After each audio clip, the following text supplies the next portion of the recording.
Ladies and gentlemen, I'm calling this special workshop meeting of the Oakville Public Library Board to order for Thursday, May 9th, 2024. Madam Committee Clerk, do we have regrets tonight?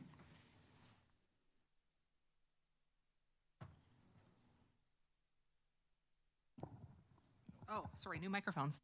Yeah. Councillor Chisholm is regrets. Thank you. Couldn't figure out how to work my mic. Problem. Members of the board, are any declarations of pecuniary interest to declare this evening? Not seeing any. We have one discussion item only this evening. That is the Parks, Recreation, and Master Plan. But before we do that, I'm going to back up because I have not read the territorial acknowledgement, and that's important.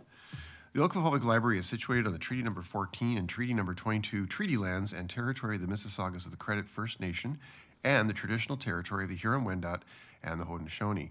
Oakville is currently home to many different First Nations, Inuit, and Métis people. Regardless of where we come from, we are all interconnected through the land we live on, the water that we use, and the air that we breathe. We are committed to a continuous learning journey and allyship.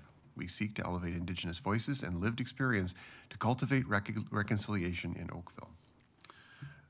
Okay, as I was saying, we have one discussion item tonight. That is the Parks, Recreation, and Library Master Plan, and we are excited to hear the presentation on this evening. So, as Jeff said, very excited to present the draft Parks, Recreation, and Libraries Master Plan to you. Recreation and Culture, Parks and Open Spaces, we've worked tremendously hard with the consultant Monteith Brown to deliver what the draft report. I think we've been working on it for like over 9 months. It's been over a year, tackling different components, community engagement, reiterating, and we're really excited about what we're bringing forward to you tonight. The goal of the plan is to strategically guide OPL and the town for the next 10 years, with a timeframe that considers capital needs into the year 2051. The town of Oakville is growing very quickly, and this plan just helps set the library and the town up to meet the needs of the community as it doubles in population over the next few decades. The master plan also considers current state of services as well as facilities and identifies potential gaps and opportunities and strategies. So the directions of the master plan will influence future capital, operating budgets, and you'll start to see that come through as part of the 2025 budget process, which will kick off for conversation with us starting in June. But I am not the expert. I'm going to pass it over to Steve to start, and then Rose to actually take you through the PowerPoint presentation that was distributed out. So, Steve.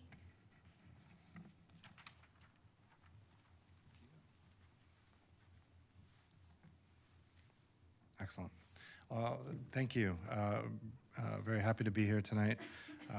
Board Chair, members of the Oakville Public Library Board. So, name is Steve Langlois, Principal Planner with Monteith Brown. You'll be hearing from Rose Vespa, who's one of our library subject matter experts as well as we go through this process. Part of a larger team that's been working on this plan for, to be honest, probably closer to 16 months. We were here in your community a year ago doing a lot of consultation, so I'm reminded of it because it's May timeframe again, so that seems to be our time to come back, and we're going to be launching some new consultation on this draft plan shortly, so you'll hear a bit about that in a moment. I do have a number of slides to get through, so do appreciate your patience with this, and really want to use the time to sort of set the stage and how we approach these plans, and really the impacts and the benefits to your community of doing this type of planning. So I'll spend a bit of time talking about the project overview, the engagement, what we've heard so far from members of your community, the approach around the needs assessment, and then into some key recommendations that I'm sure you'll be interested in hearing more about. So a bit about the plan. Tara had mentioned a few of these items already. Our scope is really quite descriptive in the title. It's Parks, Recreation, and Libraries. What's important here is that this is a long-range plan. It has a more specific detail for the next 10 years or so, sort of 24 to 23 or 33, but we're looking to align with the town's population forecasts that go to 2051. The plan, it's an update, so the town working with the library, this is at least the fourth iteration of this plan that I can recall going back to 2006, if I'm not mistaken. So this type of planning gets done about every 5 to 10 years, or as there's major changes that are occurring within the community. So again, I will mention the plan is in draft form. We will be presenting a similar slide deck with additional detail on parks and recreation to council as part of an education session on Monday, this coming Monday. Tonight you'll hear more on the library side, but following the sets of meetings, we'll be going out to the public for additional feedback. And obviously incorporating your feedback here as well. And I apologize if you're following along on the screen, our fonts seem to have been substituted, so you might lose a little bit with that. We'll have to fix that up when we meet with council. My apologies for that.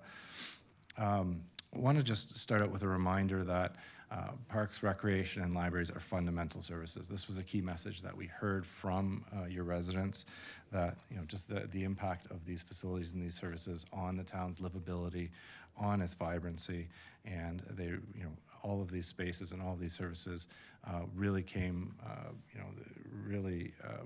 were notable during the recent pandemic period, and elevated levels of usage of we've gone through that time and come out stronger in many ways, and certainly these types of services are a big part of that. Now, a little bit about how we build these plans. It's not black magic. It's doing a lot of research and consultation, and that's really, I'll speak to the public and stakeholder input piece shortly, but we did quite a reach out on that within the last 12 months. We look at demographics. Your CEO mentioned that growth that's coming, so I'll have a few slides that just help to illustrate where that growth might look like, where it's located, because we want to make sure that we can access, that residents can access services and facilities in a convenient manner that is fiscally sustainable as well. And there's a lot of research and trends that do go into that work as well. I mentioned our public and stakeholder engagement program. We had a very successful community survey that was completed by over 2,000 households. We also had the benefit of a library user survey that was completed just a couple years prior. Very rich sets of data that we were able to leverage to help support many of the recommendations and actions within the plan. There was a series of open houses that were held for anyone that wanted to come out, provide additional input, learn a little bit more about the process. And we also reached out to well over 100 organizations. We had certain ones that took us up on the offer. Many of those were a little bit more sport and recreation oriented, but wanted to make sure that everyone had their voice heard within this plan. And a little bit about what we've heard so far. I have 3 slides on this, and what you'll find is, I think libraries, you'll see bits and parts of the great services that you offer in the messages that we heard from your residents. So I mentioned that fundamental service, that essential service aspect, and just the importance of these places and spaces and services to people's physical and mental well-being. We know you're an active community in many ways, so it speaks to the great services that you do offer and the desire to continue those levels of service. In general, and there's always ways to improve, but satisfaction levels are quite high with these service areas. It's part of the defining aspect of the town. We heard a lot about growing interest in passive park space. If you're interested in exploring that, we can talk about that a bit more as well. Casual use of self-scheduled activities. We see a lot of that within parks and within centers, but you also see it within your libraries. The use of libraries, as I'm sure you're quite aware, have changed quite a bit over the years, and I know we unpacked that a little bit in one of the sessions that we had with your board last year. We heard from your residents that they support continued investment in the spaces that we do have, and spaces that can be used by all ages, from children to youth in particular, as well as seniors and others. Something I'll speak to again in a moment was access to programs. That's an area that we heard through the surveying that there's maybe a little bit more demand than we're able to keep up with. I apologize, the one on libraries is cut off there, but the short story is there. People still love books, but we know library use is changing. You have a lot of people that are coming into your spaces and using them you know, for study, for work, for individual, for group activities. You have great borrowing, a library of things type of borrowing programs. You have creative spaces. You have all sorts of great opportunities. So we reflect on that fact. The last slide on this, mentioned the pandemic already, but you know, certain groups, and in particular more on, I'd say more on the sports side, we're still having some challenges when we last spoke to them a year ago. Still trying to build back a little bit better there.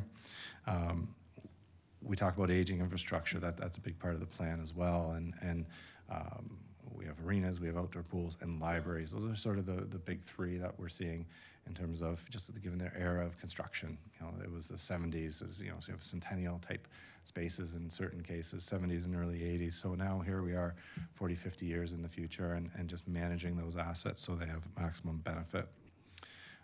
And then we heard, you know, a framework needed for special requests. That's a little bit more on the sports side.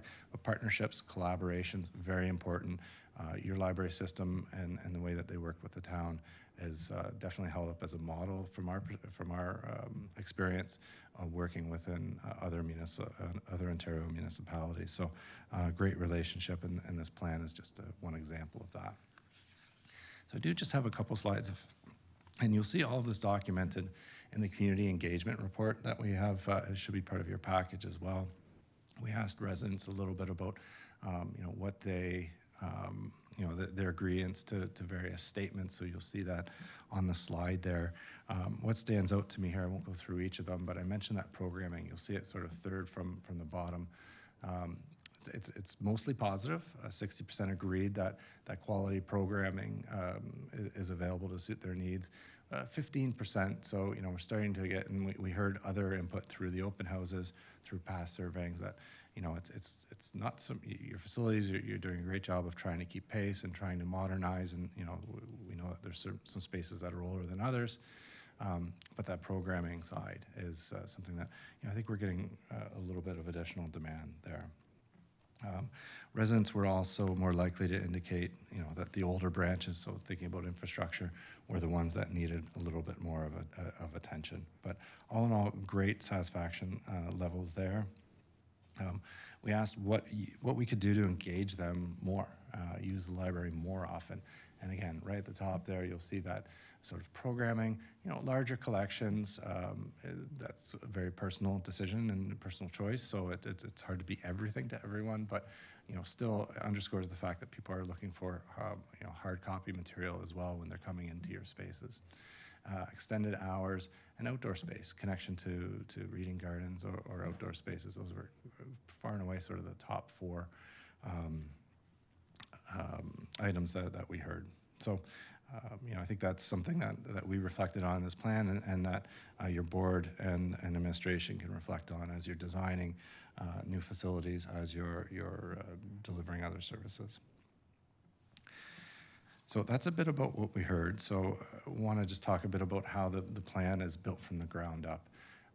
You'll see things like provision targets, and these are commonly used in particular for different recreational amenities, but you'll see it for libraries as well. So we use a provision target of 0.5 square feet per capita to sort of advance and identify future needs. So what that means is just a way for us to tie space to the population as it grows. So that's a key metric for us as we go through this process. As mentioned, we use a number of other factors that come into play within the analysis. All this is well documented in a lot of our background reports. They're copious, but you know, happy to answer any questions I can if you wish to go back to any of these slides. I will also mention, and co-location partnership does come up quite a bit in this process. We heard from the public as well. The libraries that are tied in with community centers and vice versa are the ones that are you know, just check off a lot of the boxes for your residents. So you'll see that as a theme, trying to continue to expand on that model. The plan is also dynamic, and we recognize that growth forecasts in this community have changed quite dramatically over the years, as they are in really every community in Ontario and certainly the GTA. You know, we sit here today, we have a population target forecast of nearly 443,000 by 2051. There'll be a lot of work that goes in and a lot of time that goes in before we reach that number. So what the plan tries to do is, instead of just pinning years to all of these, the recommendations are really tied to sort of population triggers, and we recognize, because we're planning space and services for people, if we can use these population thresholds as triggers for development of, say, new facilities, it allows you to be a little bit more, you know, just improves your ability to stage it in terms of funding from growth and development charges, for example, and you know, if those numbers do change, projects can be accelerated, decelerated to fit. So you'll see that's part of the process as well. And again, keeping in mind this is a long-range plan, it will be updated before 2051, but because a lot of, especially the infrastructure pieces, are land-based, you know, they require the space, they require the land, and they require some advanced planning from a financial funding standpoint as well. We do need to have that longer-term view for the infrastructure. Not so much for services, that will ebb and flow, but the infrastructure certainly. So you will see things like high, medium, and low priority embedded within the document. Or sorry, short, medium, and longer term, as well as priorities. I will also mention just a bit more stage setting here. It's notable that this is not just a plan about new facilities. It's also about reinvesting in what we have in those spaces. So whenever there's a need, we first look to how we can best meet that need and address the need through the spaces and places that we do have. So, you know, we look at that, we look at programming, we look at partnerships, and then, you know, exhausting all of those items, you sort of move on to new builds.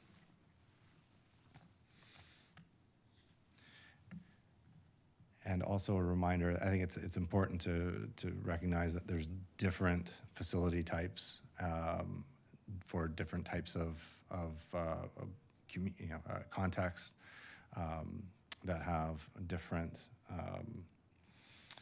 catchments, different levels of service. So you'll see sort of, you know, you think of your library system as a great example of that. You have more sort of neighborhood, you know, neighborhood-centered branches, some that are a little bit more community-centered. You know, neighborhood would be, you know, in Clearview, for example. Community center would be, or community library would be something that tends to be more attached to a community center, your Glen Abbey, your Iroquois Ridge, and certainly your Central. So different levels of service throughout that spectrum. I do just have a couple slides on demographics and population, just to, again, set the stage here. We know it's a growing community. It's also an aging community, but still many young families coming in. So it's a matter of, instead of, you know, when the 70s and 80s happened, it was more of a population pyramid. It's not that anymore. It's a little bit more straight up and down. So you have residents at all ages, and that really stresses, you know, puts stress across the spectrum of service delivery. We're also becoming a lot more diverse. I think that's fair to say of any community in Canada, which is tremendous. But you know, it also, you know, with that comes intention around how we design spaces and services. 3 slides here just to illustrate where growth will occur across the town. Again, this is to 2051, so all this is not happening right away. You will see, I mean, we're well aware of the growth that's being forecasted for Midtown, but certainly north of Dundas Street and along Trafalgar Urban Core, Uptown Core, and Nayagawa. These are the highest growth nodes within the town of Oakville for the next 30 years. I'll take a step down, so instead of planning for 30 or 40,000 here, these areas are planning for closer to 20,000, and most of these are sort of north of Dundas, from Palermo around the hospital, and then into the Joshua Meadows community. And then, you know, we're not done yet. There's still other localized pockets, and there will be other more gentler residential growth throughout other areas that are just white here. But we have these smaller pockets that have closer to 7 to 8,000 people projected within them. So, you know, we look at maps, we look at where your facilities are and how capable they are of serving these populations. Again, about nearly 70% of, nearly 60% of that growth is forecasted for north of Dundas Street.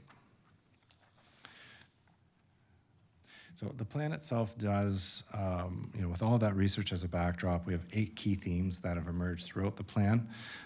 We wanted to, it provides a bit of a narrative when we work through these. You'll see libraries really reflected within many of them when we talk about preparing for growth, optimizing our assets. The library has a significant role in supporting equity, fostering belonging, even things like reducing our environmental impact. I think there's a role for all departments within that. And the plan is also grounded in a strong foundation of strategic priorities that reflect those that are within the council's strategic plan: growth management, community belonging, accountable government, and environmental sustainability. It's also supported by a series of goals, objectives, and actions. Where I'll spend the time tonight is really talking about, we'll flash the objectives up there, but want to spend most of the balance of our evening really talking about some of the actions, because these are the tangible aspects that are going to get, ideally approved, ideally implemented to help meet those objectives, goals, and priorities. So just before I do get into that, objectives, as I mentioned, they're sort of strategic outcomes required to meet the council's strategic priorities. For the library discipline here, they involve embracing evolving roles, enhancing and revitalizing existing branches, providing new branches in strategic locations, evaluating alternative service models, maintaining high-quality services, considering extended hours, supporting at-risk populations, and partnering with the town and others. So again, I think you see sort of how this is built and is framed through the research and consultation that was provided in summary so far. So I will now introduce some of the higher priority actions within the long-range plan, keeping in mind, again, that the planning horizon here is to 2051. Not all of these buildings, not all of these spaces will be funded right away. It's going to take, in certain cases, land, in all cases, funding, in many cases, other partnerships and other factors to coalesce to make this a reality. So I'll show you, the next slide, we'll put this on a map for you, but I think it's helpful that I can sort of explain a few of these. These are generally listed in order of implementation. What you don't see here, although we do have it on the map on the next page, is Central Library. That is an ongoing initiative through the Downtown Cultural Hub. So that's something that we really view as within the pipeline. It's happening. It has its own planning process and design process. So that's why you don't necessarily see it on this list. What you do see, so Glen Abbey Community Center, this is a blended, I'll take another step back. This is a bit of a blended list. You're seeing a little bit of recreation spaces blended in with this because a lot of those sites are co-programmed between the library and the town. So when we speak to Glen Abbey, great facility and a great location in West Oakville.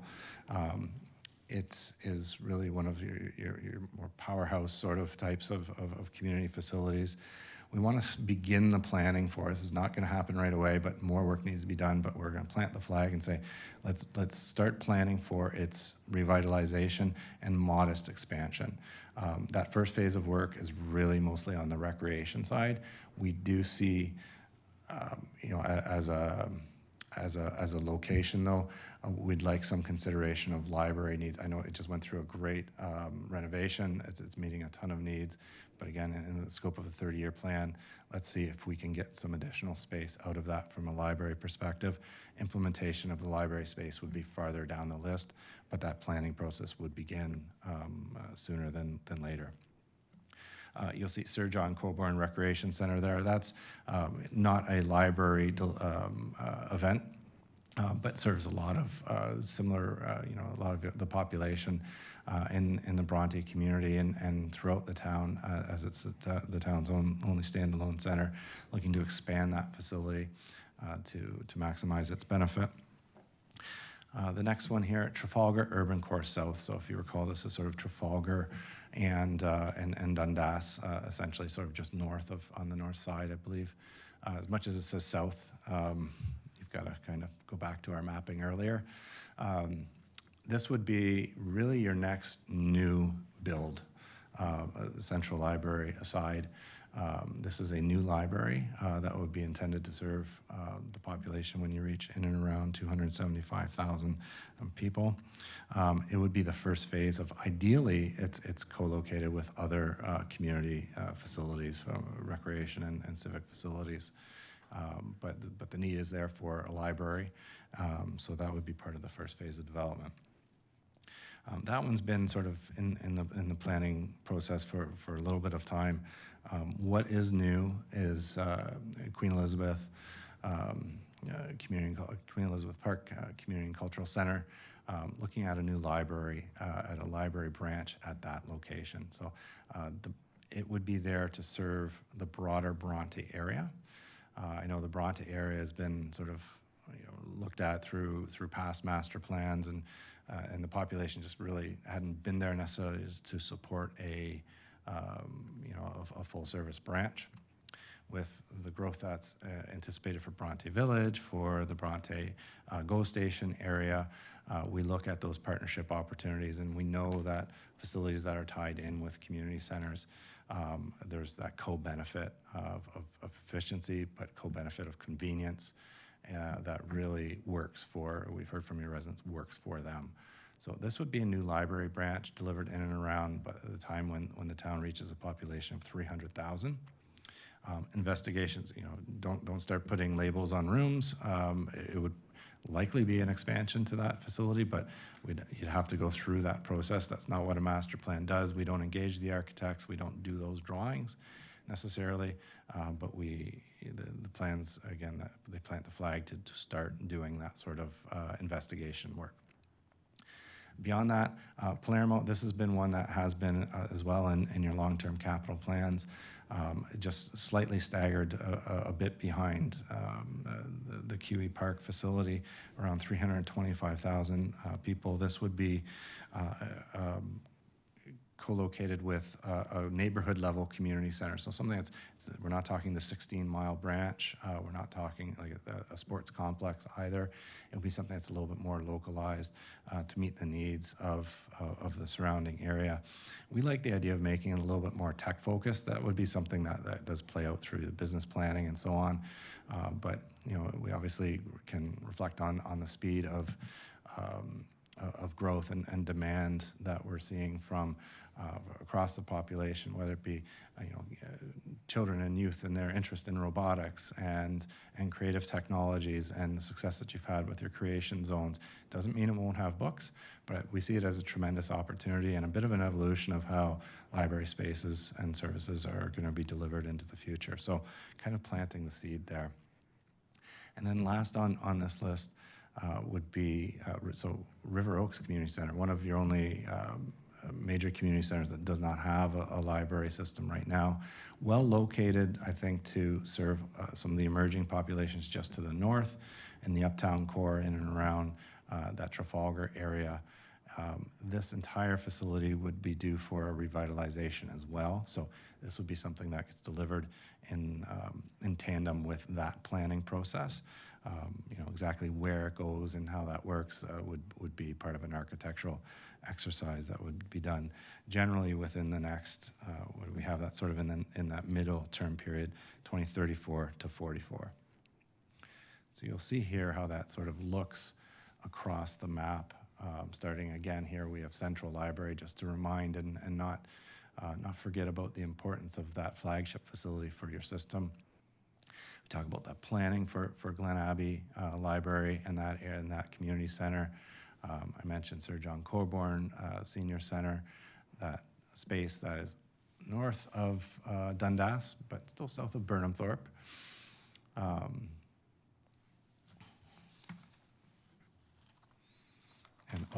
will go back. I didn't mention it because it's fallen off the screen. My apologies again. There is one that's longer term, again, closer to 2051. That is, I'll go back to our map here. It's number 8, right up a little bit closer to the top end of the city. This would be a more neighborhood level branch that would sort of serve that emerging community as the city grows outwards. This would be the longest term project that you do see here. So, a lot to take in there. I'm going to take a bit of a break, but we'll still ask that you keep your listening ears on. I'm going to pass it over to Rose, who's going to lead you through a little bit of the directions that we've established for library services. Rose.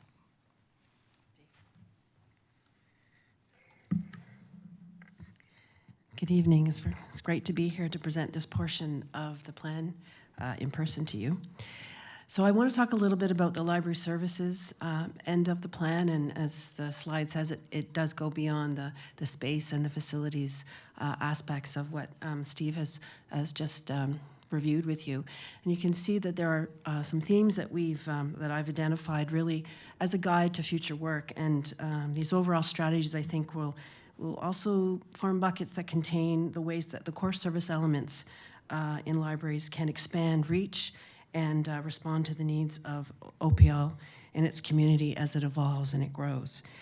So the next 3 slides are really going to touch on some of the recommendations that are found in the action plans that you received prior to the meeting that I wanted to highlight that really, I think, align with some of the things that Steve's talked about in terms of the objectives and the greater themes.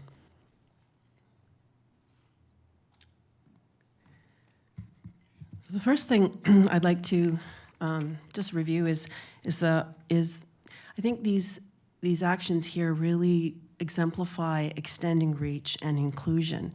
And for example, library outreach and alternative service delivery models are so important to the future as the system grows and the community grows and evolves. And I know that we have express libraries already in Oakville, but as the community population grows, as the locations expand, and needs become more diverse with population increases, alternative service delivery models are going to be so important to fill the gaps. And just in looking at trends across North America, for example, there are many reasons why libraries use alternative service delivery models.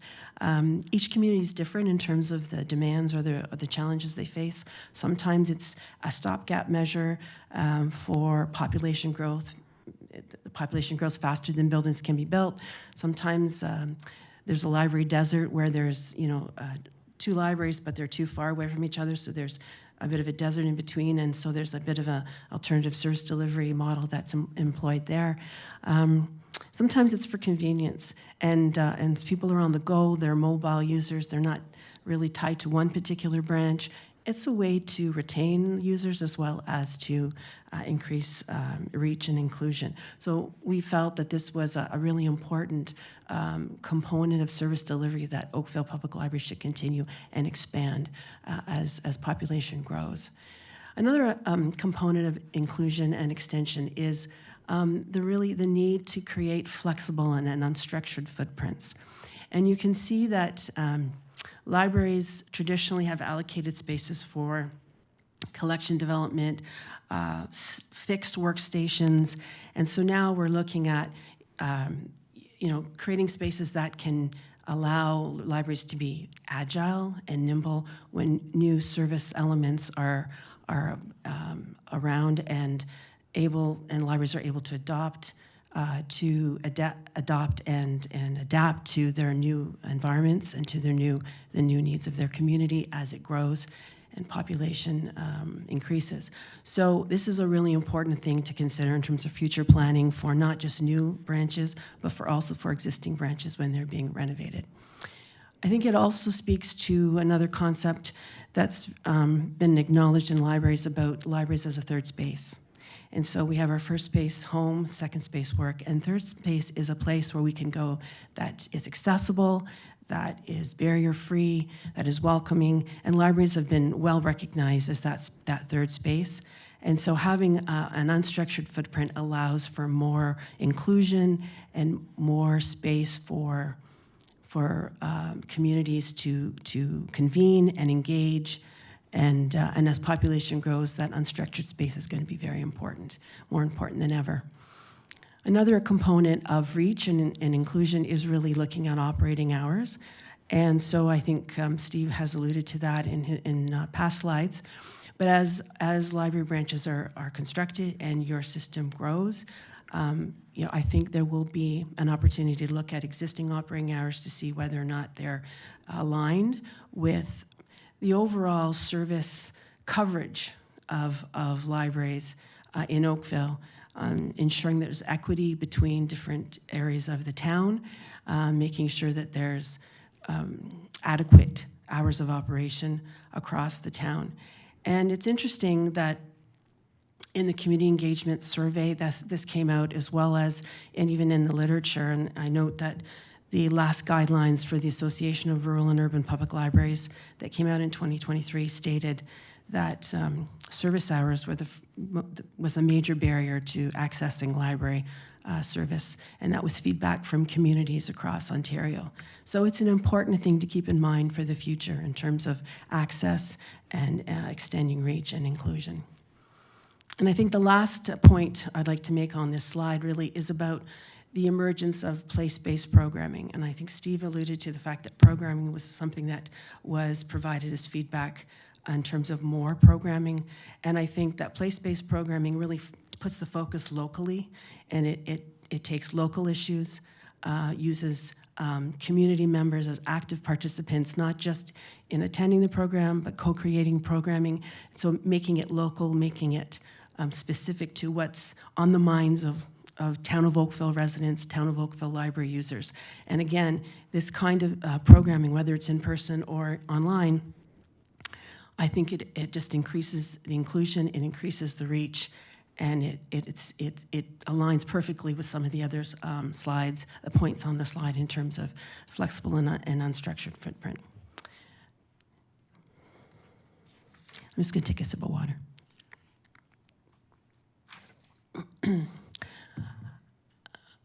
I would also like to talk a little bit about technology, and again, Steve has alluded to the technology components of some of the future builds, but I think it's worth acknowledging that libraries are really offering technology on so many levels. I mean, there's technology that we offer, that libraries offer, and Oakville obviously is no exception in this in terms of wireless and loaning out hardware and really speaking to people without means who need technology, who may not be able to afford it, for learning, for working, for communicating. But there's also an added pressure and expectation for libraries to offer advanced technology skill sets in terms of AI, virtual reality, and many other technological advancements that are coming fast and furiously. And so there's I think an expectation to complete an expanded technology strategy to foster experimentation and innovation in that regard. At the same time, offering the basic services that some people come to expect in terms of free Wi-Fi, loaning out of hardware. And so Oakville Public Library has both of those service needs that they must grapple with and implement. And so an expanded strategy would give them the ability to and the capacity to do both as the town grows, as the community becomes more diverse, and their technology expectations and needs also become diverse. And the last two points on this slide really speak to the newcomer theme, and that is knowing how many new Canadians are coming into the country and how many are coming to Oakville right now.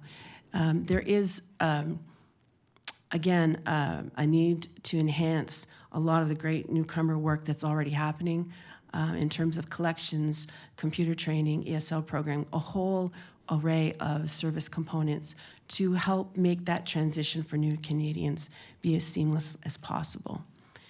This also has implications for the collection, and I know Oakville Public Library is already doing diversity audits, but this is an important mechanism or tool to continue doing to ensure that the collections reflect the voices of the community and are telling the stories of those who live in the community.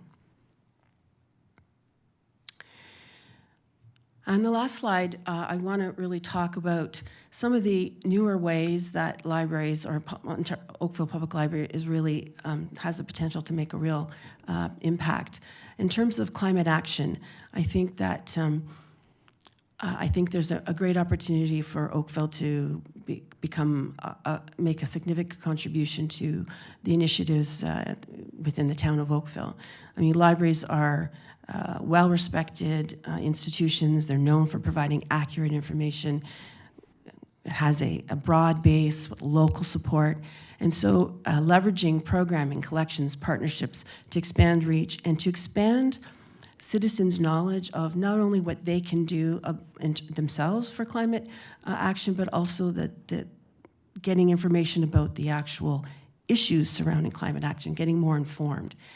And a great example I wanted to include was just even using the OPL's website to promote climate change issues, events, resources as a portal to just increasing engagement and really contribute to the town of Oakville's overall strategy for climate action.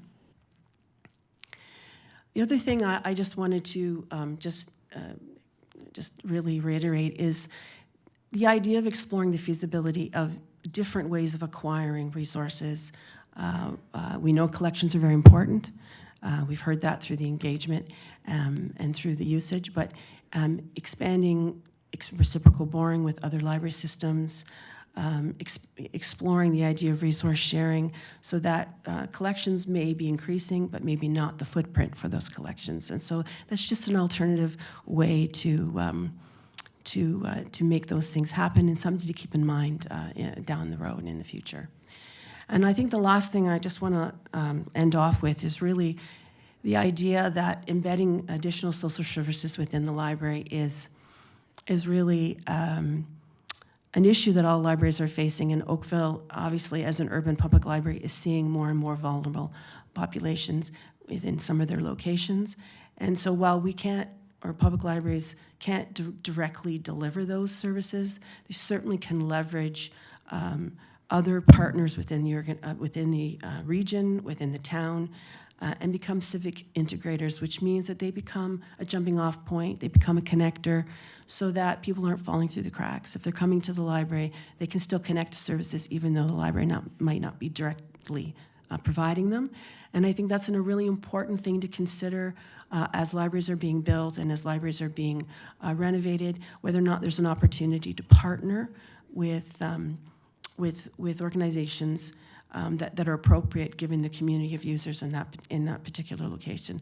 And as the system grows, as population grows, and the vulnerable and at risk still require attention and help, this is something I think that is a really important thing to try and explore for the future. And I will leave it there. Thank you.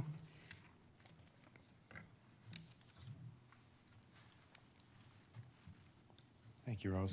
A lot to digest. I just have a couple additional slides. One is just a reminder that how these plans are implemented requires a lot of a lot of continued planning by the board, by your administration. These master plans are long-range documents. They're intended to ensure that the town is sort of, on the right course to address the highest priority needs of the community.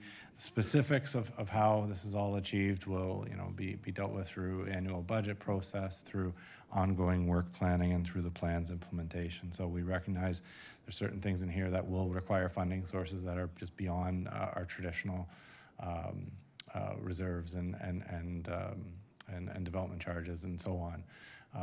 We recognize that any designing and new builds will have a public engagement process probably associated with it. So this is the start of a lot of that work, and it's an exciting point to be able to know where we're headed and to rally the community around these. We expect that this plan itself will be a living document, so there'll be annual report cards, there will be a tracking of progress, there's a lot of other recommendations embedded within the plan to allow you to adapt to changing circumstances, whether it be trends, whether it be population, whether it be other factors that emerge over the course of the next 5 to 10 years prior to implementation. So just a reminder as to next steps, we will be in front of full council on Monday. We will be then going out for public input on this draft document. That will be largely through an online survey that will launch in and around May 21st. That will be available for a month, give or take. There will be other ways to get involved, but the call to action will be to funnel people towards the survey and providing written submissions as available as they see fit, and back to council for approval in September.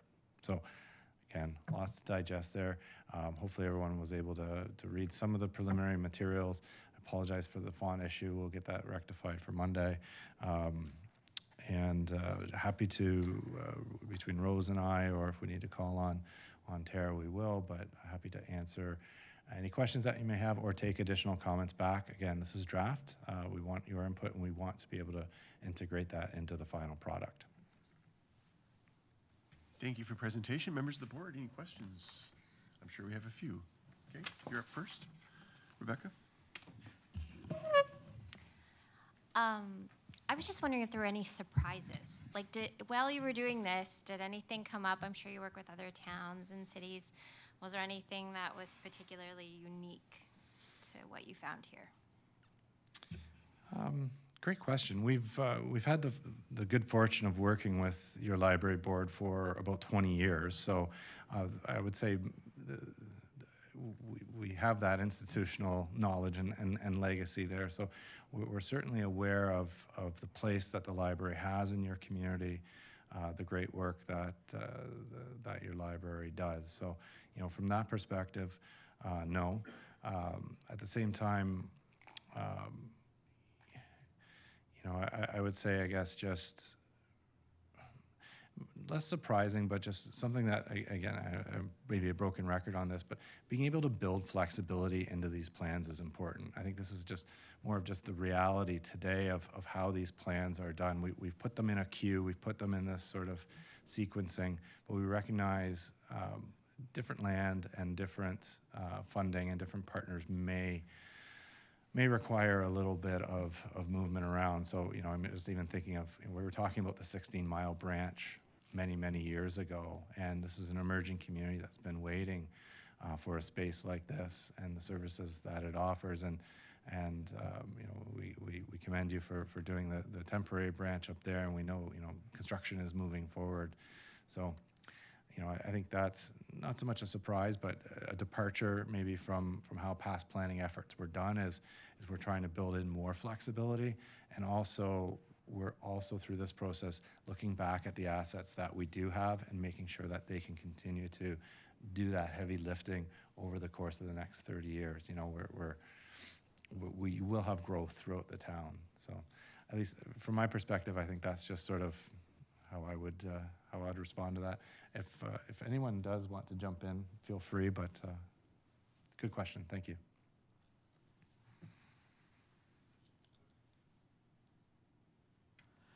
Yes, this is excellent. One thing I have a question about, though, is on, I think it's page 26 of the slide deck you just showed us, with the capital projections for the various locations around Oakville. I was surprised, and perhaps there's an explanation for it, the high-density Midtown core that we're told in one of the slides will have 32,000 people, and actually Councillor Ray, who's not here today, sent around to his award something saying that it could be even bigger than that, with huge high-rises being developed there and are under consideration. So it seems to me there may be a good reason for it, but I don't see a library, a multi-use facility, a community facility, an express facility, or any library facility pegged to go into that area. Is it because the projected growth is after this time frame? Like, why is there nothing? Because these folks are going to be in a really, you know, high density area, which I think the only advantage will be how close they are to the GO station. And I think they need some community amenities, and library being one of them. Thank you, Rod, for the question. And we know it's one that is a conversation that the community is having right now with being a significant growth area in the town.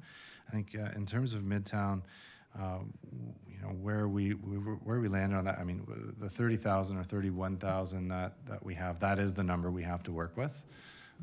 So, you know, speculation beyond that is just that. I think it's a process that's ongoing. If those numbers do change, you do have ways and metrics within the plan to reassess. So I'll set that issue there. Really, it just becomes a matter of proximity to other facilities, and in particular, Central Library being sort of within that general catchment zone. I know it's not across the road, you know, but we don't have libraries in every specific neighborhood within our town either. So, if you could, is there a way to put that slide deck back up? Thank you. Just go back to that map. That might be helpful.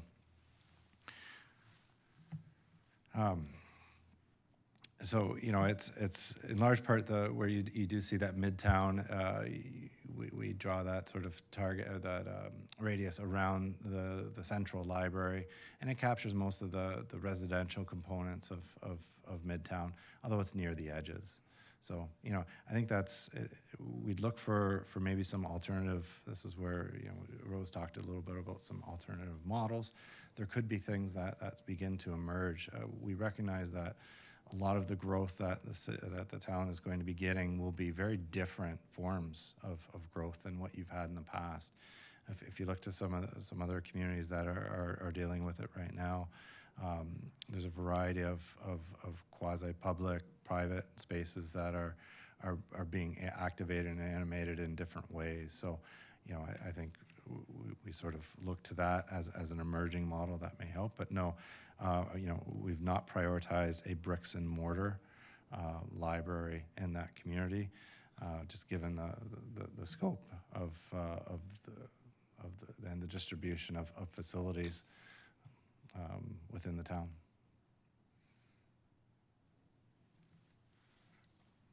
Bill, you're up next. Oh, I'm sorry. And then Bill. So one of your slides talks about population growth expected to be, I guess, 100% in 20 years, or give or take, right? Correct. So with that context, do you feel that the library plan is commensurate with that growth? Does it double the capacity of the library the same way, in sync with the population? And the second part of it is the additional capacity in the proper places where the growth is going to be? Thank you. Great question, and I'll throw some numbers at you as well. So we'll go back to at one of the early slides I talked about provision targets. And so the math that has helped to sort of lead part of that analysis is this target of trying to deliver half a square foot of space for every Oakville resident. Right now, as we stand here today, your service level is 0.48, so just a hair below that. We've tried to maintain and slightly embellish that service standard going forward, so keeping it at 0.5. What that means is an extra 100,000 square feet by 2051. Nice round number. I'm rounding up just slightly, but 100,000 square feet. The map that we showed you with those enhancements, and we've provided targets, 20,000 square feet for X library, 15,000 square feet for Y. That will shake out in the design and the budget. You don't always get as much space as you'd like because other factors intervene.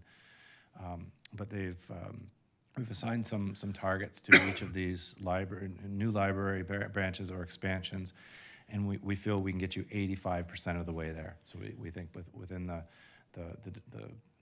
5 or 6 key library projects, we can get you 85,000 square feet. Where that extra 15% or 15,000 square feet comes in is just through either, the detailed design process, maybe the ability to expand certain facilities, or the ability for new alternate models to come into play between now and the next 30 years. So, this is not going to be a plan that hopefully it has a legacy of 30 years, but you're going to be doing this planning again, within the next 5 to 10 year cycle. So the goal is to always sort of keep that service target in mind and work towards it.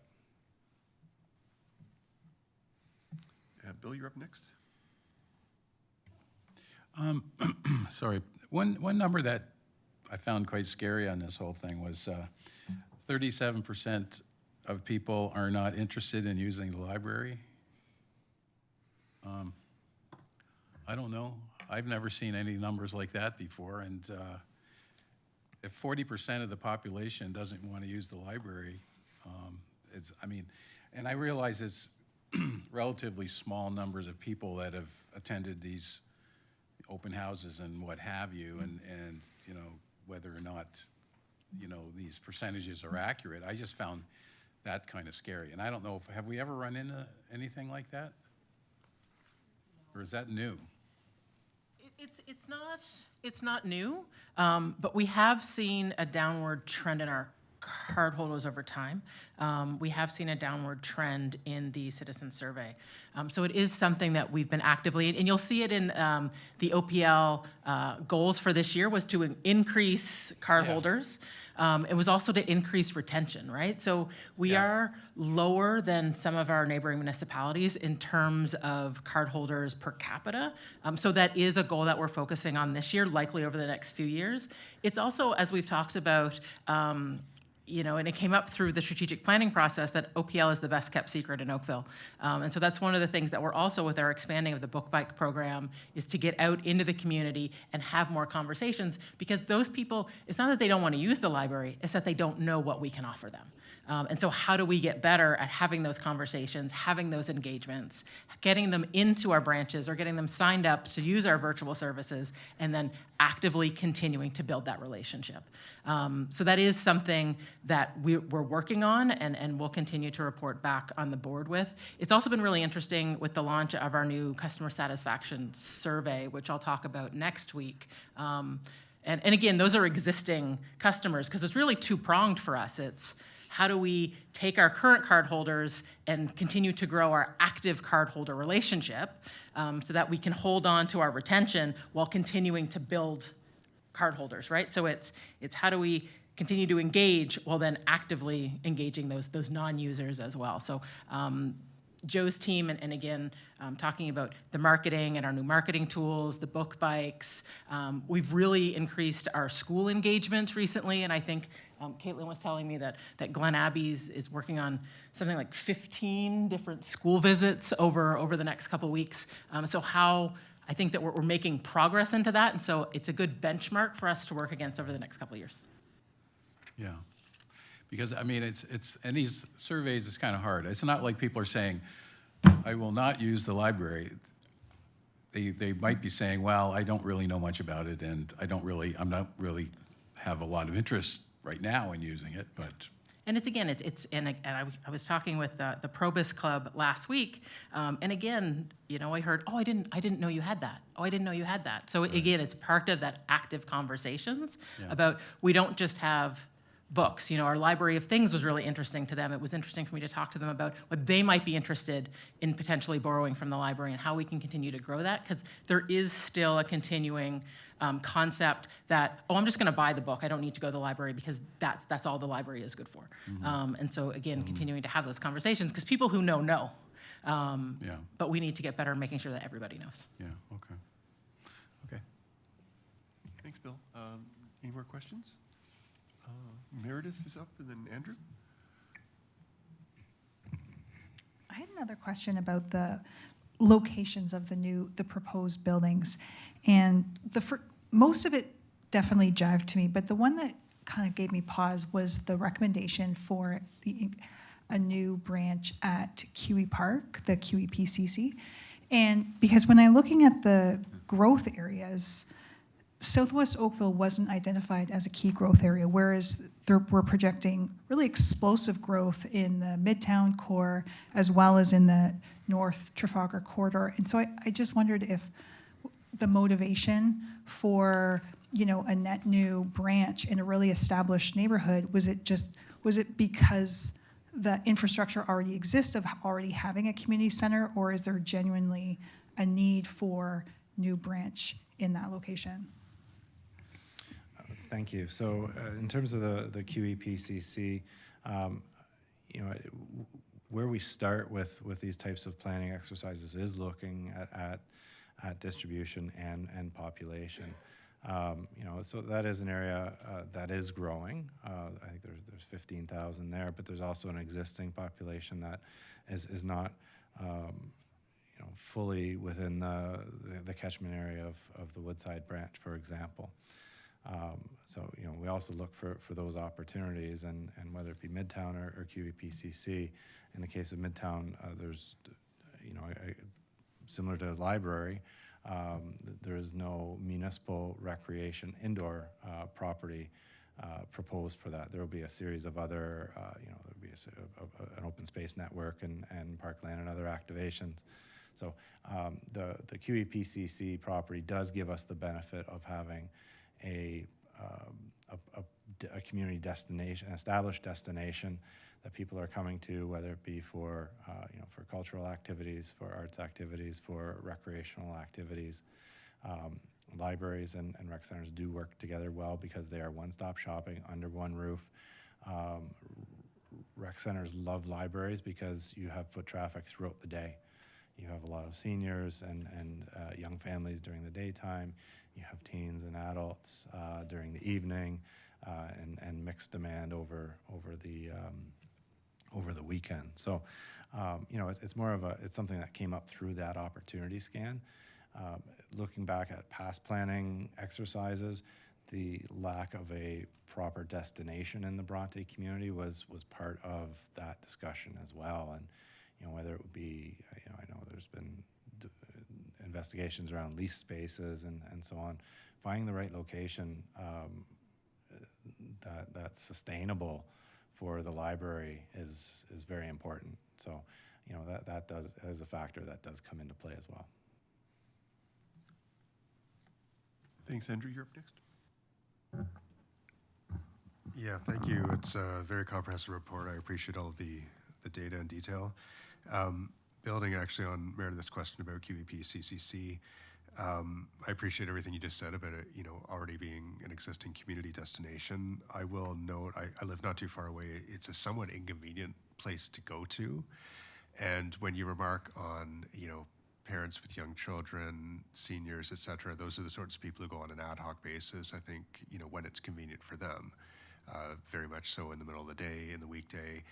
And I think if we're trying to expand the population of library users, we need to look beyond that and look at, you know, students after school, look at people who are, you know, commuting or maybe traveling to and from other destinations. And I think finding opportunities to make the access more convenient, both in terms of hours, but literally in terms of location as well. I'd love to know more about, you know, the research that's gone into locations around more central areas in Bronte, such as, you know, Lakeshore and Bronte Road. Anywhere actually up and down Bronte Road would probably be, you know, a slightly more high traffic destination in general. So I don't know if you have those answers right now, but it's just, I think it's something to consider as we look to the future for growth. Secondarily, there was mention of place-based programming a couple of times. I'd like to understand more about what that entails, again, with an interest from the community in terms of increasing the availability and convenience in terms of time of programming. How does that tie into, you know, meeting the needs of the community? I'll pass that one question off to Rose, and I mean, happy to provide take the comments around key locations into play. I think you know, part of these plans and the magic in them is the flexibility that's sometimes needed in implementation. So, you know, we're getting good feedback from this group around some of those key locations, and I'm sure we'll hear more as it gets rolled out to the public. But I'll pass that. Rose, are you able to respond? Appreciate that.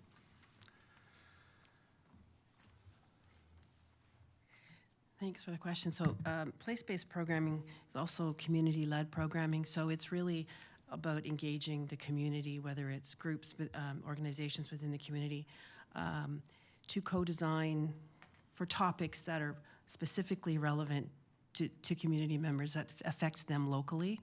And it's a way to, again, build inclusion and collaboration and partnership.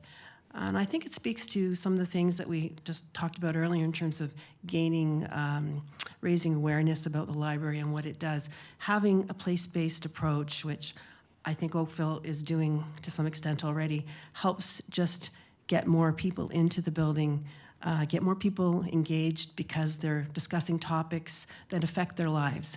And, you know, it's not just local issues, but national issues, about free speech, about climate change, things that are on top of mind to people. So it's an approach to programming that's inclusive and that hopefully will attract more people to the library and raise awareness about what the library does. Okay. I'm not sure if this is related, but one of the images in the presentation actually showed what looked like a story time at a park. So does that tie in with the place-based programming as well? So literally not within the facility, but within the community? Absolutely, that would be That's all part of part it. and parcel? That's all part of it, Okay. yeah. All right, thank you. Further? Okay. Avis, you're up next.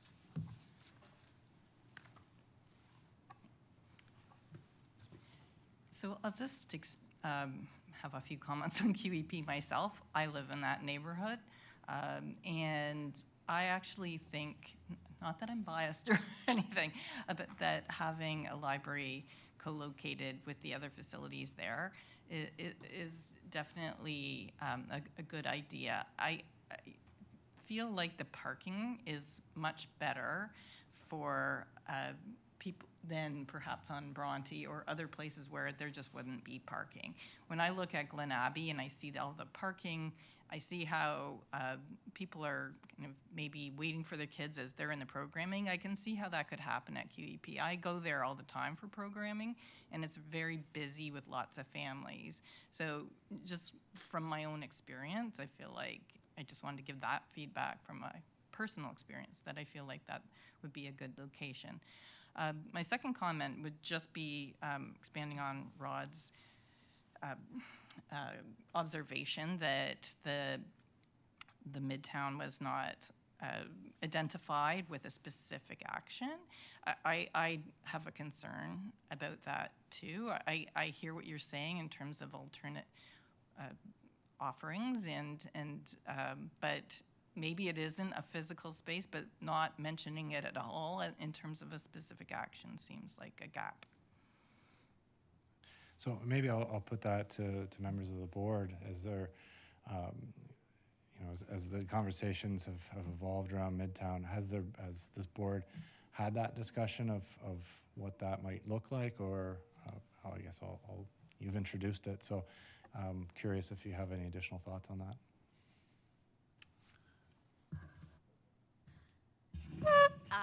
This is also kind of an observation, but related to that. I liked how some of, like, your plans for some of the community or some of the libraries really have to do with maybe the expected growth of the population as it is in that area. So say for the Palermo area, I would think that would be younger families. So having, like you talked about, like more tech-based library, or even the Trafalgar Court, building that up to cater more to families. But some of the other locations, I wonder if when you looked at some of these plans, they had to do with just what that population might look like. And if Midtown is more maybe for young professionals, or, is it condos, whatever type of plans are kind of going there, does that lend itself to what that community building would look like? Thank you. So that's just my thoughts. No, I That's appreciate the conversation. I have a question about that particular issue, though. I mean, this study started, as you said, 16 or 18 months ago. I mean, Midtown was not as topical at that time. I'm wondering, was it actually part of the consideration at the time? Did you hear, because I know this is largely based on feedback from the community and an inventory of resources that are available. and plans that were in place. Was Midtown flagged as an opportunity or consideration when the initial work was done? And if not, is that something that can be taken back for potentially a review? Because I guarantee you're going to hear about it on Monday night at council. Okay. Guaranteed. Yeah, our consultation was out ahead of a lot of the Midtown work. So from that perspective, it's a good observation. We were not, it was not flagged at that time through that work. We've been doing our best to monitor, but we know it's been an evolving process. Right. You know, on that note, just for the members of the boards, for your information, there's been a considerable, I don't know if I use the word sea change, but council has directed staff to go back and carefully review the Midtown Core Plan. We actually approved a budget for, Jane, was it 350,000 or 200? It's a lot of money to spend to go back and look at that plan. So some of the original thoughts that you might have about it may not necessarily come to fruition. So the story is yet to be told. So much more to come, but I think that our consultants heard clearly that we want to have that considered. I do have a question, though. First, a comment, and at risk of upsetting Avis, I am and have been in the many, many years I've been on this board concerned about the idea of having a branch at QE Park if Woodside continues to exist, because they're literally a couple kilometers away from each other, not even. I just don't know how practical that is, considering some of the other considerations. I know that we've, Ralph Robinson's probably watching this from heaven at this moment, and I'm feeling him channeling me right now to say, get a branch in Bronte. I mean, I know QE Park is sort of in Bronte, but that's really where I think for the many, many years we were contemplating looking for, and you mentioned it yourself, it's hard to find lease space, et cetera. But I think it was Andrew that said, I have to agree with Andrew that is an area that, we probably should look more creatively at something in Bronte proper rather than placing something just a hop, skip, and jump away from Woodside. That would be I guess that's not as much a question as it is a comment. I mean, I love QE Park. I think it's a fantastic facility. I'm super proud of it. The piece that I played when we were developing that. I just don't know if it's, I'm not sure you'd necessarily have enough footfall to be able to justify the two branches so close to each other. My crazy notes here. Thank you. So the capital program that you're proposing, you're recommending on page, I don't see a page number, 27. These are ranked in what you're proposing to be the order of implementation, I note. Correct, with the caveat that Glen Abbey is more of a planning exercise to begin that, as opposed to a shovels in the ground project. I'm just wondering how you arrived at that. So, for example, Palermo is one of the most underserved parts of Oakville, and it is under QE Park, which is, as I mentioned before, is only a couple kilometers away from an existing library. How did you come to that conclusion?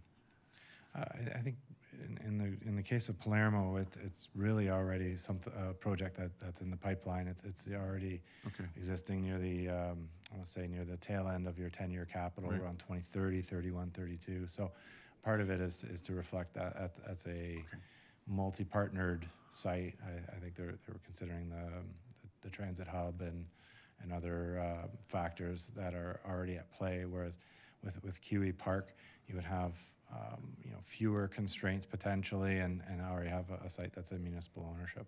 So this is in no way the report suggesting that there should be a reordering of the project. So Palermo's still on our capital radar and our planning. Okay, great. I just want to make sure, because I know that's been something that I've been flagging for several years, and my colleagues that represent that area are quite verbose about their concern for the lack of municipal, or frankly, any kind of services in that area at all.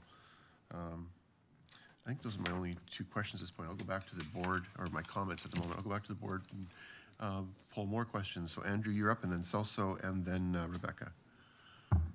Thank you.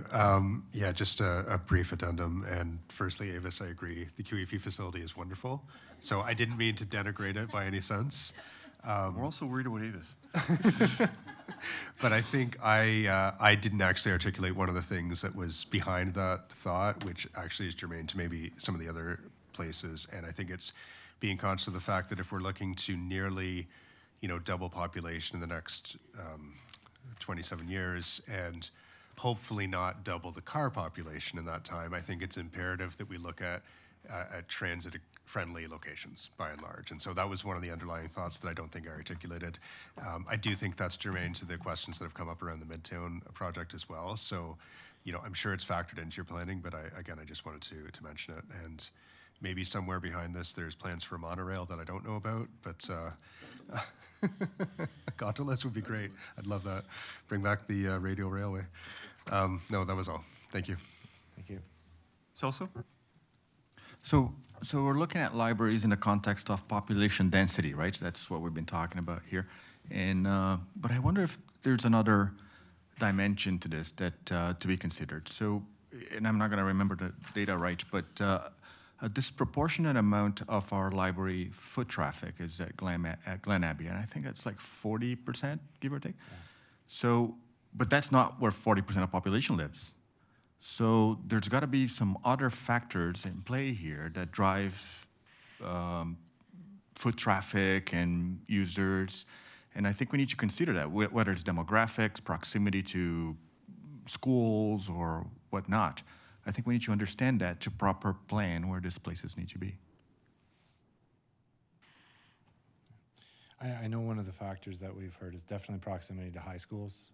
You'll see that at Iroquois Ridge. To some degree, White Oaks operates a little bit differently, being integrated with the school, but they're very busy at certain times of the day, just as a result of that. And they're the communities that have really built up around those community centers as well, which makes them just part of the local fabric, I suppose.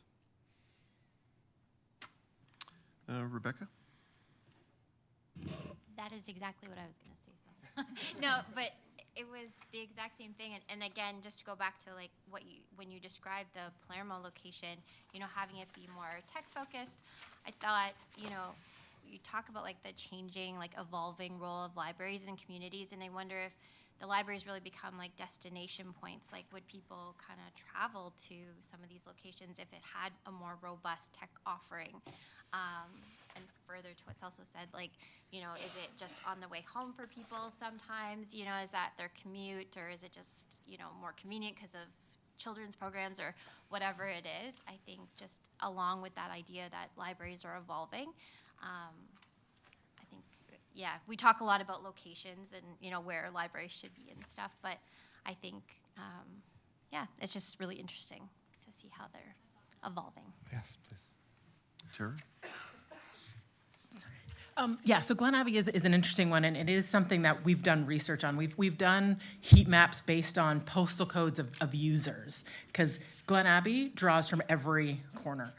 Iroquois, to a lesser extent, Central and Iroquois tend to be similar, and so we've dug into that a little bit. And some of that is just the amenities that Glen Abbey itself has, because it's got the gymnastics, it's got the pool, the dual rinks, the racquetball. It has, in terms of the rec centers, it has, I think, and Julie might correct me, some of the most amenities in one place. And so I think families come there from all over. And that's one of the things, and we remember having this conversation about we really struggling with returns at Glen Abbey, and it took us a long time to figure out that people were dropping things off at Glen Abbey at 40% compared to the rest, and it was because they might pick it up at Woodside, but they were dropping it off at Glen Abbey on the weekends because that's where they were with the kids. So it is something that we continue to work on, and it is something that we're taking into consideration. And when the opening of 16 Mile happens, that will be really interesting for us. Because originally we were like, we have to plan for Glen Abbey's traffic to go down and 16 Mile, but that may not be the case. And so that's something that we're going to pay really close attention to, because that will help us inform the rest. Glen Abbey is, up until I think this first quarter, if I remember the Q1 performance measures, was taking the majority of new cardholders from Ward 7. So we are seeing that that's where the Ward 7 is coming down, and we can expect that that will shift to 16 Mile once it opens. And 16 Mile, between its recreation, quad pad, and park facilities, will become a major destination as well that may pull from other branches. So that being said, it is something that we continue to look at, and I absolutely appreciate having to monitor what our neighborhood branches versus community branches that pull from all communities, and recognizing the services that we offer may have to be different. And that is one thing that came up and we've had multiple conversations about, was around that campus model, and really paying more attention to what are the service levels at the different groups. And we've tried to keep them roughly similar, but we may have to shift that. But I think 16 Mile and Glen Abbey will be an interesting example or water test for us when that happens. Meredith? Yeah, and just, I guess, further on that point, and I can appreciate and that it made the observation of just the success of co-locating libraries with other community centers. And so we're seeing that with Glen Abbey, we're seeing that with Iroquois. And I think, from that perspective, the recommendation of the QEPCC as a destination, in a lot of respects makes sense. And just as, I've used that with my own kids. You've got one kid in dance class, and what do you do with the other kid? You go to the library, right, while you're waiting for them to be finished, or swimming lessons and that. And I would venture to bet a lot of our foot traffic comes from just that destination of, other being there for other services. So from that respect, I can appreciate the recommendation, but I also just think, and I don't know if it's recorded here, but Councillor Noel's observation of the proximity of Woodside and QEPCC, again, and not in a targeted high growth area. And if that's also a consideration of replacing, or winding down a branch that maybe doesn't have the same need that it did 40 years ago, to invest into like a higher foot traffic as well as higher, targeted growth areas where there is a more urgent need. That has a lot of friends on this board. Be careful. Okay. So I actually would like to take that question a little bit farther. And it was actually interesting you raised that, because that was what I was just working on right now. For the next question is a broader question about what you just suggested, is that in this analysis, was there consideration given to, and if any of my constituents are listening and you love any of these branches, I apologize. It's a blue sky or devil's advocate question. Was there consideration given to closure or relocation of branches? And I ask this because when you look at, for example, and if you ever tell Janet Hazel-Thiel I said this, I'll deny it. Oh, it's recorded. Oh, well. Like, for example, Clearview, for example, 3% of people use that branch most often, for example. And Clearview's been a struggle from day one. Is there a point when you say, that doesn't work, we need to look at something else, like at the Trafalgar Park Recreation Center, for example? White Oaks at 6%. This is what I'm concerned about saying this because it's my ward. But I mean, at what point do you say that that's not practical anymore and we need to look at something that is more realistic?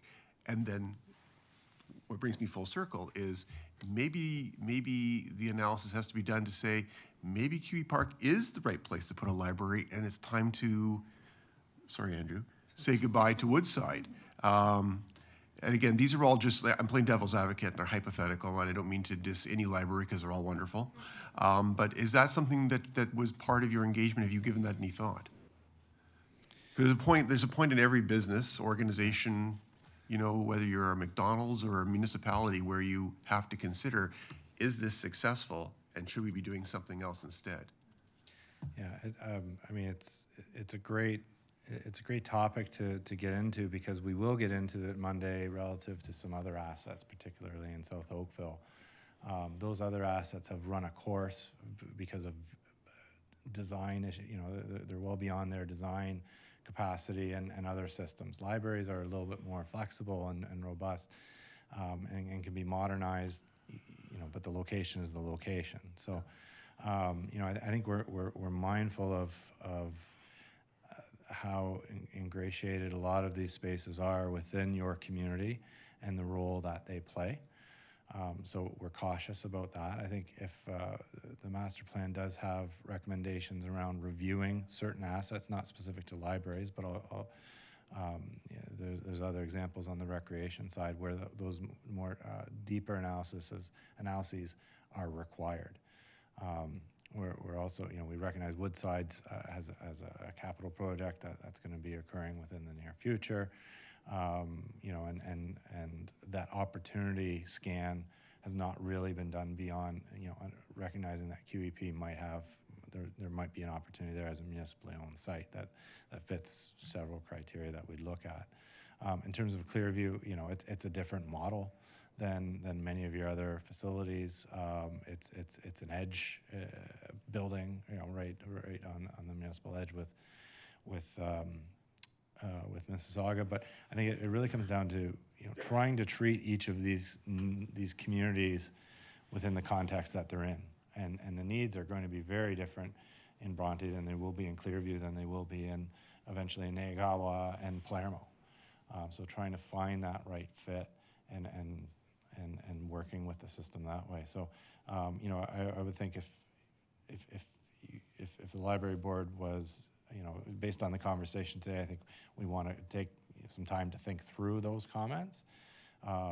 If the Bronte becomes this, something that requires further review, we can take that back to the plan. It might require some more specific planning because the master plan doesn't necessarily deal, I'll say, on, we don't look at land availability beyond what's known. There's an economic analysis and a financial piece that needs to be wrapped into that. Okay. Just one further thought. I just want to make this comment I forgot to mention before, and I don't mean to sound like I'm attacking Clearview, but we've now tried Clearview in 2 locations, and neither one of them have worked. So I'm just wondering if we need to really, if like in that example, do we need to do a really careful analysis of what that community genuinely needs, and maybe not just consider Clearview, but as you mentioned, it's an edge.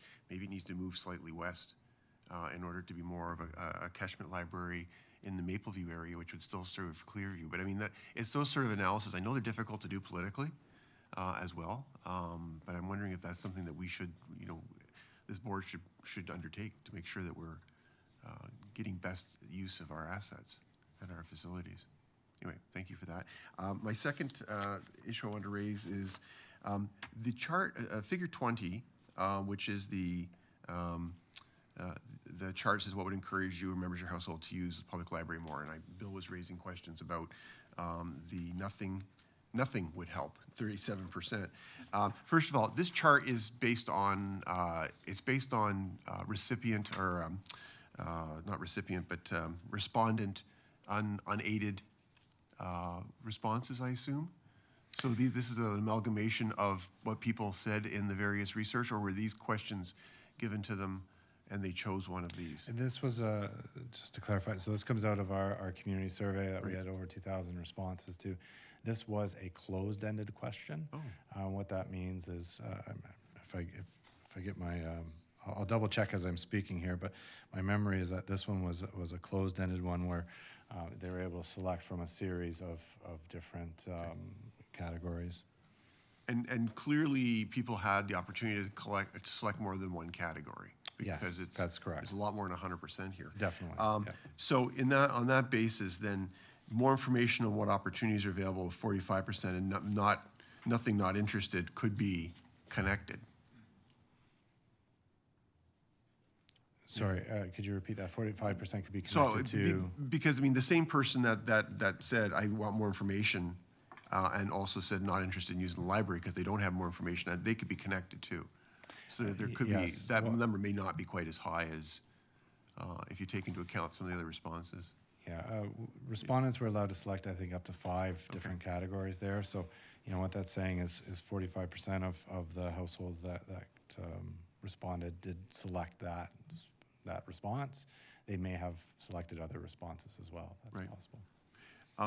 And on this chart as well, I'm really surprised that ebooks only shows up in the other, because I know that's been a big issue for us as a library, is access to ebooks and licensing and such. So that shocks me that that's in other.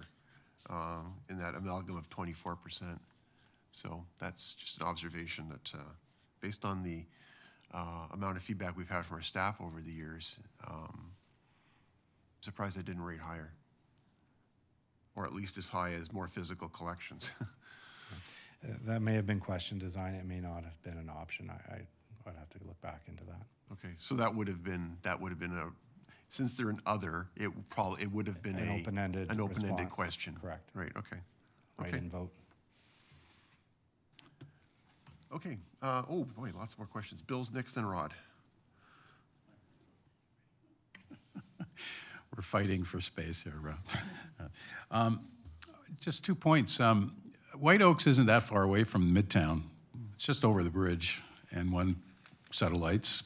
So it's not that bad, and maybe that might give a lifeline to White Oaks. The other thing is QEP. Would the idea be to build onto QEP, or would the idea be to use existing floor space in QEP? Because, and I'm thinking probably if you're using existing, you're probably going to be eating into the cultural side, and that may be bad optics for the town too, because I'm sure a lot of people would put up, a lot of stop signs on that idea. So, but I don't know. And to put a stop to that, I guess, we're expecting it would be an expansion. It would have to be something, though, that would be looked at through site-specific design and conversations with affected users. The town is a major programmer of that space. I know they would, it's a large facility, but to suggest that there's a lot of capacity is not accurate. So we would be starting from the assumption of an expansion. Yeah. Is that all, Bill?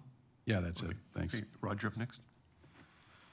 I'd like to riff off what Jeff was saying just a second ago about ebooks. I think this is a missed opportunity if we don't put the words ebooks somewhere else in here.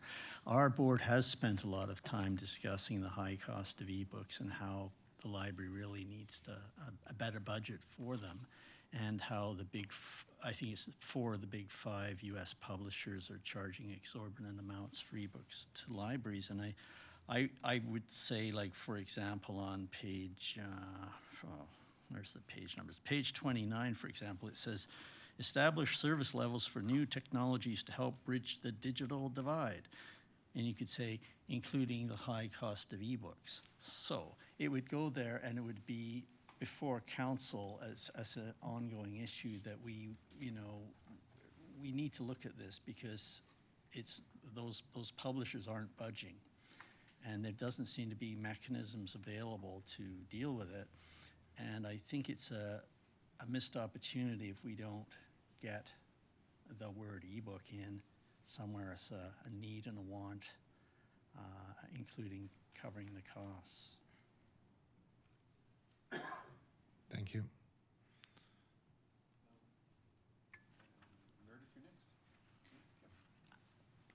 Maybe this is a question for Councillor Knoll, but my understanding is that the vision for Midtown was it was going to be a pedestrian-friendly community. Is that correct? Yeah, that is correct. So in that case, if we're going to provide services to that community, a branch on the other side of a freeway probably isn't ideal. Is that fair to say?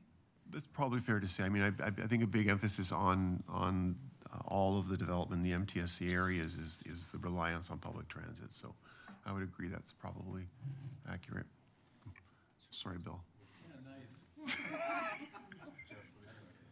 Oh, MTSA, major transportation study area, right? Station area? Major transit station area, transportation. Jane, what is it? Station area? Okay, I thought it was study area, but it's basically everything along there. It's where in the area, proximity of GO train stations. Effectively, it's a mandate from the province.